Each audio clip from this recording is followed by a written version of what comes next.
नमस्कार मित्रांनो, टेक मराठी या यूट्यूब चॅनलवर तुमचं स्वागत आहे.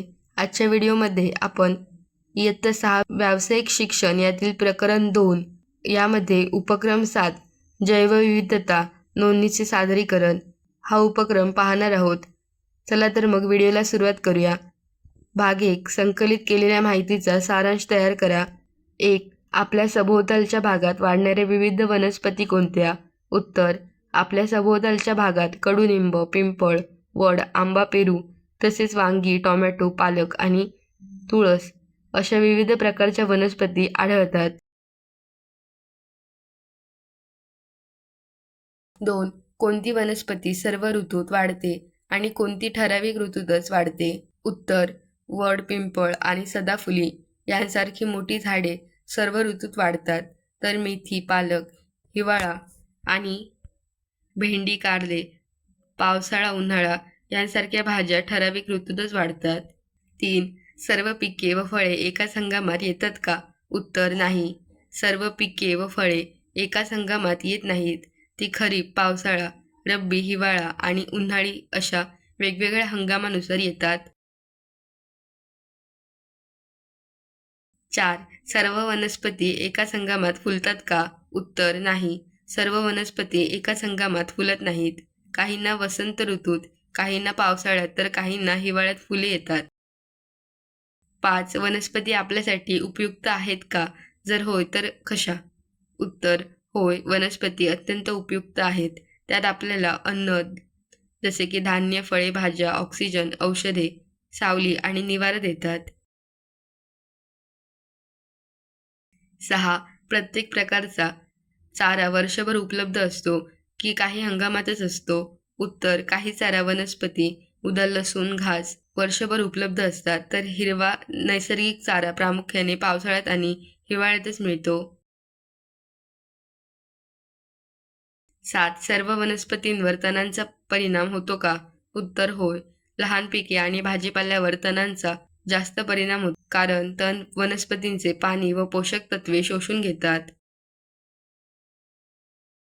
8. काही तण उपयुक्त आहेत का? कृपया काही तणांची नावे सांगा आणि त्यांच्या वापरांचे वर्णन करा. उत्तर: होय, काही तण उपयुक्त आहेत. पुनर्नरवा मूत्रपिंडाच्या आजारावर औषधी म्हणून वापरली जाते. अघाडा दातांच्या आरोग्यासाठी आणि औषधांमध्ये वापरतात. तांदूळजा, जंगली माठ ही पालेभाजी म्हणून खाण्यासाठी वापरली जाते.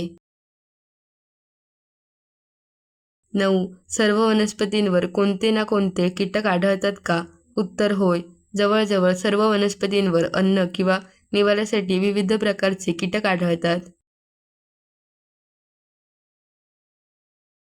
10. काही वनस्पतींवर काही हंगामामध्ये कीटकांचा इतरांपेक्षा जास्त परिणाम होतो का? उत्तर: होय.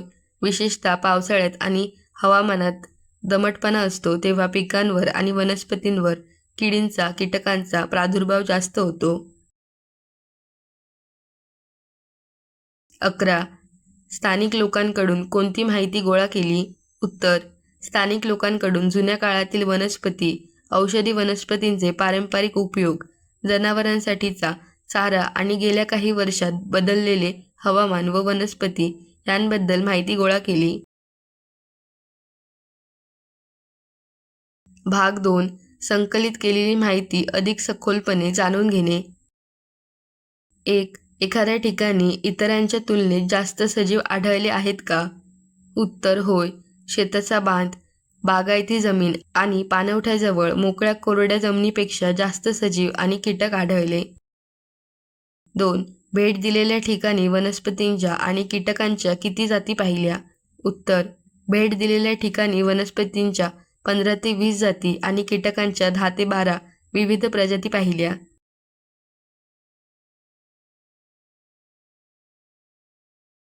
3. 2 भिन्न ठिकाणी एकाच प्रकारचे कीटक, किडी, कृमी आढळले का? उत्तर: होय. शेत आणि शाळा परिसर या दोन्ही भिन्न ठिकाणी मुंग्या, फुलपाखरे आणि टोळ हे कीटक समान प्रमाणात आढळले. 4. आपण या उपक्रमामध्ये एखाद्या बाबीबद्दल अधिक जाणून घेण्यासाठी कोणतेही कृत्रिम बुद्धिमत्ता साधन वापरले आहे का? जर होय तर कोणते आणि कसे? उत्तर होय, आम्ही गुगल लेन्स हे AI साधन वापरले.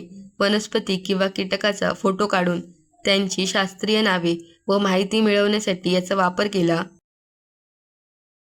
5. माहिती गोळा करण्यासाठी इतर कोणत्या स्रोतांचा वापर केला आहे का? उत्तर माहिती गोळा करण्यासाठी शालेय ग्रंथालयातील पुस्तके, इंटरनेट, शिक्षक आणि स्थानिक शेतकरी यांच्या अनुभवांचा वापर केला.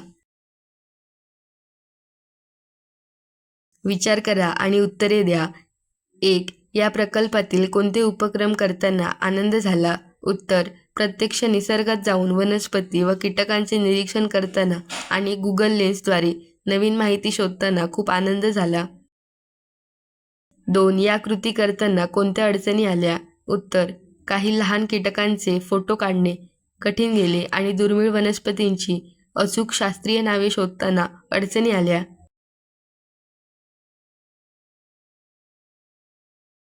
3. अजून कोणकोणत्या वेगळ्या पद्धतीने कृती करता येतील?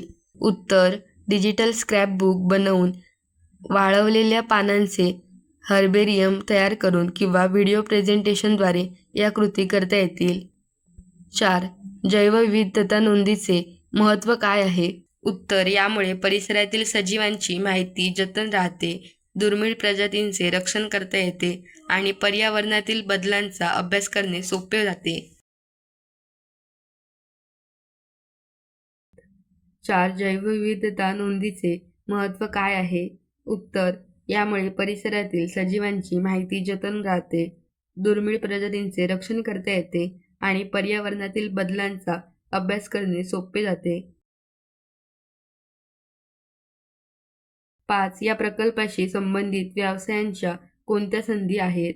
उत्तर सेंद्रिय शेती, वनस्पती रोपवाटिका, औषधी वनस्पतींची शेती, इको टुरिझम आणि निसर्ग छायाचित्रण. 6. या प्रकल्पाशी संबंधित व्यवसायांची कामांची काही उदाहरणे म्हणजे वन अधिकारी, शास्त्रज्ञ आणि पर्यावरण रक्षक अशा अजून कोणत्या नोकऱ्या व सेवा उद्योग या प्रकल्पाशी निगडीत असतील यांचा शोध घ्या. उत्तर वनस्पती शास्त्रज्ञ, प्राणीशास्त्रज्ञ, पर्यावरण सल्लागार, कृषी अधिकारी आणि वन्यजीव मार्गदर्शक. 7. तुम्हाला आवडलेल्या ह्या संबंधीच्या व्यवसायाबाबत सविस्तर माहिती लिहा. उत्तर वनस्पती शास्त्रज्ञ, मला वनस्पती शास्त्रज्ञ बनण्याची आवड आहे. हे तज्ज्ञ वनस्पतींच्या प्रजाती, त्यांची रचना आणि औषधी गुणांचा अभ्यास करतात. नवीन वनस्पतींचा शोध घेणे, जंगलाचे संरक्षण करणे आणि वनस्पतींच्या दुर्मिळ जाती टिकवून ठेवणे हे यांचे मुख्य काम असते. आय होप तुम्हाला हा व्हिडिओ आवडला असेल. व्हिडिओ आवडला तर व्हिडिओला नक्की लाईक करा आणि आपल्या टेक मराठी या यूट्यूब चॅनलला सबस्क्राईब करायला विसरू नका. थँक्यू.